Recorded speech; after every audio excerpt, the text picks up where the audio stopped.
Eu sou uma pessoa movida por afeto, enquanto artista, enquanto todas as outras profissões. Movida por o quanto eu gosto do ser humano, assim, como um todo. E aí todas as questões humanas, elas me tocam muito. E eu nasci, felizmente, porém dolorosamente, dentro de algumas interseções que me fizeram sentir muitas coisas assim na pele. Eu sou uma mulher negra, eu vim de uma família em que, dentre todas as pessoas, assim, de todos os casais, avô, avó e tio e tia, o único casal que sobreviveu, assim, relacionamento foram meus pais. Então eu cresci com uma estrutura muito familiar e com muitas similaridades para a questão de matriz africana, por mais que a nossa família não fosse de religião de matriz africana. Então, o ensinamento da minha família sempre foi a respeito de afeto, de cuidar das pessoas, e eu sempre, desde criança, sempre tive predisposição para isso, para pensar nas pautas que não necessariamente que me contemplam, mas que contemplam as pessoas como um todo. E aí sempre correr atrás de fazer coisas que pudessem mostrar o afeto entre as pessoas, sabe? Mostrar o afeto de mim para mim, de mim para os meus ancestrais, de mostrar de alguma forma o amor entre as causas, entre as pessoas, assim. E às vezes falar sobre amor também é para falar sobre ódio, né? E nessa dicotomia a gente acaba surgindo mais ou menos no meu trabalho, ou em que às vezes eu falo depois, sabe? Depois do problema, depois da questão que a gente, tipo, no momento em que a gente supera os problemas, assim, de alguma forma, pelo menos num pontinho, sabe? No momento em que, por exemplo, enquanto eu falo sobre racismo, eu geralmente foco mais no depois. Tipo, por exemplo, nas obras das pinturas de café, focar na imagem enquanto mulher militante, mulher guerreira, mulher que conseguiu um legado de alguma forma, sabe? E relembrar essa história desse momento e o que isso trouxe para a causa hoje, o que isso trouxe desde aquela época, sabe? Mas às vezes eu faço alguns trabalhos que é durante, sabe? Durante o processo de dor e me afeta um pouco, mas são os mais difíceis de eu mostrar para as pessoas. Esse explícito foi um dos poucos que eu consegui expor em algum lugar, porque geralmente eu sempre tento focar mais na superação do que na ferida em si. Então, eu começo sempre pelo papel, mas depois eu comecei a ver que o material que a gente usa, ele também conta uma história, ele também faz parte da história. E aí eu geralmente começo do meu objetivo, tipo, a mensagem, começa da mensagem, e depois eu vejo qual é o material que se encaixa mais ou menos com essa mensagem. Por exemplo, no caso das pinturas de aquarela sobre Oxum, sobre Dandalunda, eu primeiro pensei mais ou menos na mensagem que eu queria passar, que era uma mensagem de afeto e da minha relação com aquela que me guia, né? E que tipo de materiais poderiam representar de alguma forma o meu sentimento, a minha relação com o Dandalunda. Então eu busquei a água do rio, em que eu fiz lá meu pedido, pedi a licença e todas as coisas que fazem parte de um ritual espiritual, mas também é um ritual da obra, nesse caso. E aí pensei o que poderia contar essa história. Não a aquarela em si, ou o nanquim que eu usei, mas, por exemplo, na questão do lettering que eu fiz com aquele texto, que é Calmaria, eu fui atrás das pedrinhas da margem e de outras coisas que eu pudesse contar essa história, que tem a ver, porque Oxum é o rio, Oxum é a cachoeira, Oxum, todos esses materiais, essas coisas, eles contam um pouco a história No caso de outras obras, por exemplo, do café, surgiu primeiro também a mensagem, que era a ideia, que era representar mulheres negras, que foram importantes para a história do movimento negro, da emancipação negra como um todo. E a partir daí, começar a pensar que tipo de pigmento ia representar isso. Eu e o Bruno Pedroso, a gente pensou na questão do café, por já ter representado, infelizmente, uma coisa negativa, mas que, ao meu ver, é uma coisa positiva, porque significa que a gente sobreviveu.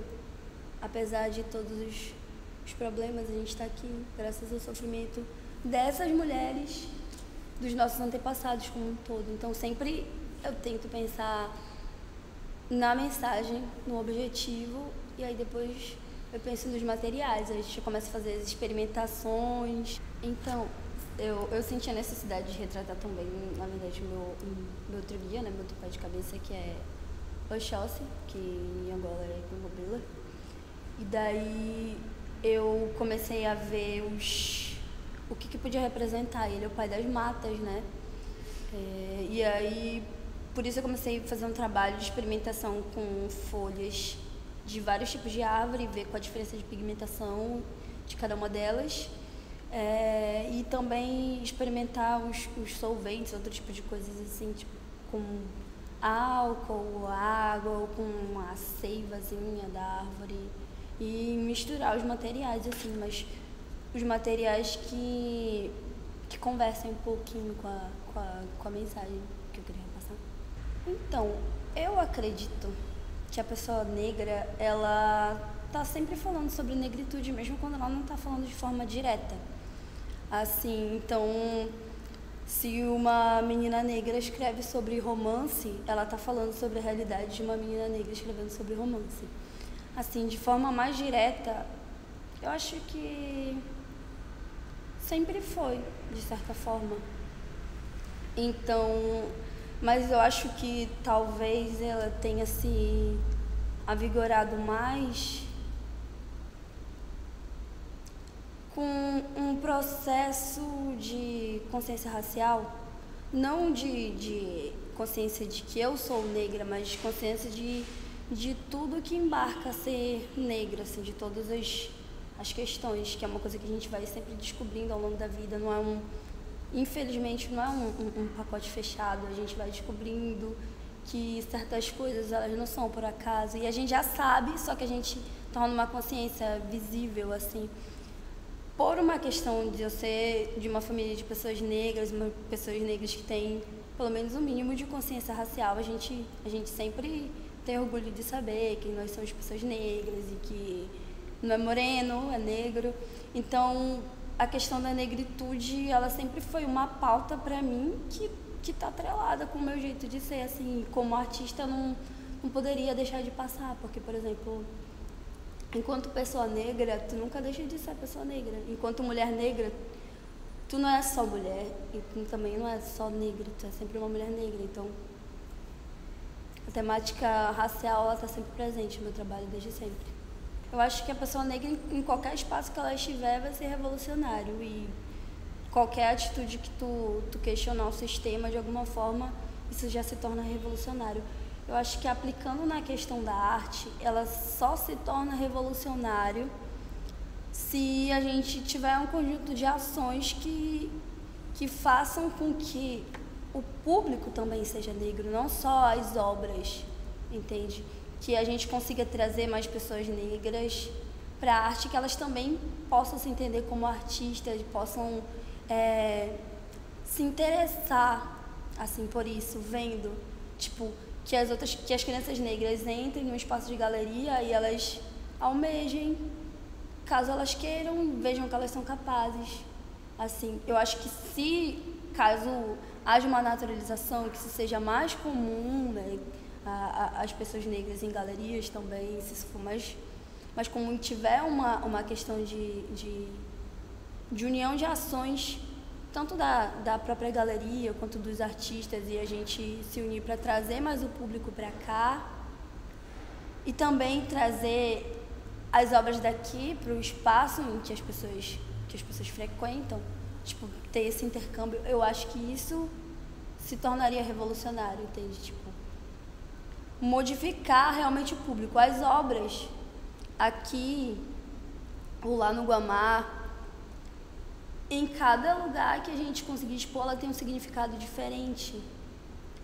Mas elas, eu acho que cada obra fala por ela mesma, mas agora revolução mesmo, a gente só consegue com uma união de ações, assim, sabe?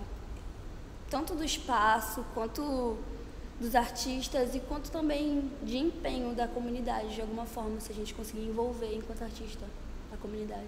Eu tava com a ideia de fazer outras coisas também, de fazer trazer as crianças, né, das comunidades que a gente dá aula pra cá. Acabou não acontecendo, a gente não conseguiu o ônibus e tudo mais, mas aconteceu essa roda. Então, essa roda, na verdade, ela foi fruto de várias outras discussões que a gente já vinha tendo anteriormente. Ela foi uma concretização, aquele momento foi uma concretização de pensamentos, assim, a gente conseguiu falar um pouco do que a gente se sentia de forma mais direta e aberta, e estando diretamente dentro do espaço, sabe? Podendo falar e ser ouvido pela direção, pela coordenação da galeria, é totalmente diferente da gente chegar num espaço e guardar para si mesmo, porque muitas vezes o que a gente sente de racismo, a gente guarda para si mesmo, não porque a gente quer, mas porque a gente está todo o tempo batendo de frente com essas realidades que a gente, por sobrevivência, acaba questionando, tipo, será que foi, será que não foi? E no ambiente da arte, como a gente vive nesse meio, tipo, ou da comunidade, dos artistas e todas essas coisas, nas ações que a gente faz nos locais, esse foi um questionamento sempre presente, tipo. E aí, quando a gente trouxe pra cá, foi importante porque foi justamente num lugar onde a gente já tinha discutido que se sentia de alguma forma agredido. Não esse lugar do espaço especificamente, aqui a galeria, mas o circuito de artes como um todo. Só que a gente havia discutido isso fora, sabe, nos encontros, nos locais, mas a gente discutiu aqui dentro, sabe? E a gente se sentiu confortável em discutir isso aqui dentro. E é totalmente diferente, porque, por exemplo, se eu não tivesse essa exposição, se não fosse uma exposição de artistas negros, tipo, provavelmente as minhas irmãs, que também são negras e vieram pra cá, elas não teriam vindo nessa exposição, elas não teriam se sentido à vontade. Assim como vários outros artistas que estavam aqui, a gente teve mais ou menos 15 ou 16 artistas, a gente conseguiu reunir. E todas essas são pessoas que vivem para a arte, de alguma forma, e fazem coisas artísticas de vários âmbitos, desde poesia, e tudo mais. E são pessoas que, na maioria delas, não se sentiam à vontade de frequentar esse espaço aqui, mas elas se sentiram à vontade nesse momento. E o lado bom, o que eu acho que foi muito tranquilizante, eu não sei se revolucionária é a palavra, mas tranquilizante pra gente, foi conseguir se sentir confortável no espaço e conseguir dizer os seus relatos, se identificar com o relato dos outros. Porque a gente fez uma metodologia assim, cada um chegava e lia, a gente montou um espaço em que tinha o papel à disposição, tinha caneta à disposição, e cada um poderia escrever seu relato num ambiente da arte, assim, que já sofreu, ou que já se sentiu, ou que já presenciou, ou que já viu. E várias pessoas escreveram seus relatos. E alguns a gente já havia escutado, e outros não, mas só de ver a aparência da pessoa enquanto tu lê o relato da outra, porque cada um lê o relato do outro, tu já sentia aquela sensação da tua experiência lendo aquilo e muitas vezes identificando com coisas que você já passou. E tu via a reação das pessoas na roda e tu sabia identificar exatamente quem tinha passado por aquilo, sabe? E isso foi doloroso, mas ao mesmo tempo que é doloroso, é libertador, porque tu entende que aquele sofrimento não é só teu e que alguma coisa precisa ser feita. E a reunião, ela se encaminhou de forma em que a atividade se encaminhou de forma muito natural, em que as pessoas escreviam quando elas se sentissem à vontade de escrever, e todo mundo conseguiu escrever alguma coisa. E aí depois a gente conseguiu ler os relatos, discutir sobre ele, e no final a gente encaminhou naturalmente para coisas que a gente via como solução. Uma coisa que foi interessante foi nesse dia dessa roda, foi muito interessante ter esse espaço de poder falar, porque um rapaz, ele também escrevia e tal, poemas, ele também é envolvido com isso, né? Com arte de uma forma geral.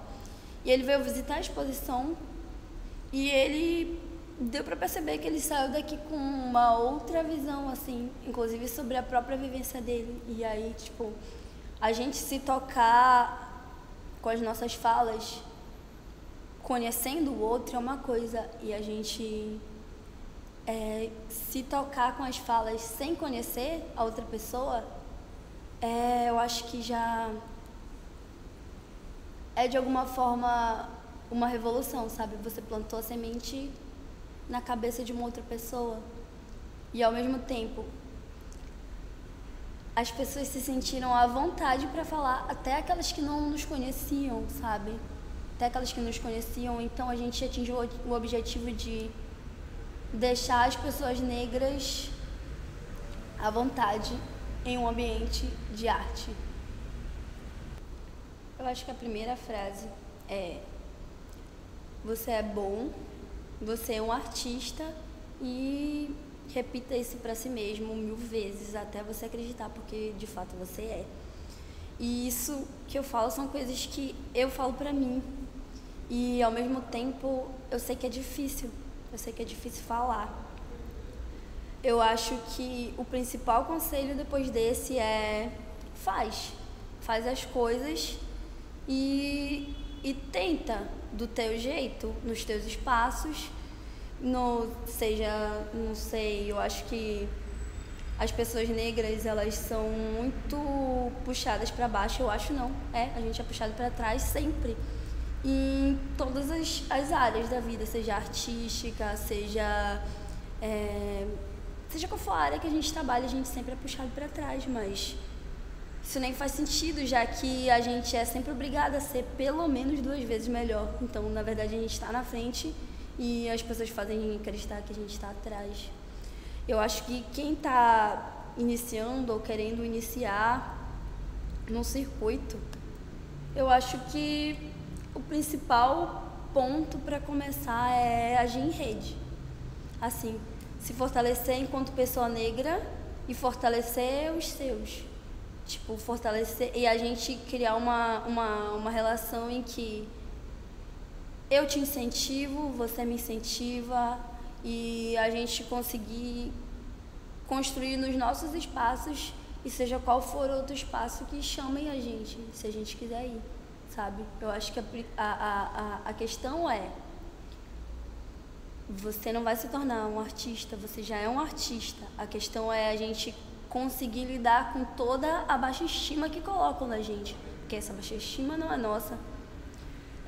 Acreditar que você, pessoa negra, seja clara, seja retinta, seja nova, seja velha, você tem capacidade intelectual, você tem sensibilidade artística, você tem tudo isso. Trabalha nisso e acredita no teu trabalho. E se tu não conseguir acreditar nesse momento, chega perto de uma pessoa que acredite, e a rede começa com uma outra pessoa negra que te apoia. Essa outra pessoa negra vai, só dela dizer que teu trabalho é bom, tu já sente aquilo. E aí de repente essa pessoa já é da área da música, aí de repente tu é da área da ilustração, E aí vocês já fazem um trabalho juntas, tu faz a capa pro CD dela, ela faz, sabe? E aí a gente agindo em rede, a gente constrói muitas coisas. E para finalizar, eu queria dizer que essa rede, ela existe, a gente está construindo e não é do zero. Antes da gente veio outras pessoas e outras pessoas e outras pessoas, e ela existe e tu tens possibilidade de seguir por isso, sabe? A gente existe e a gente tá firme e forte.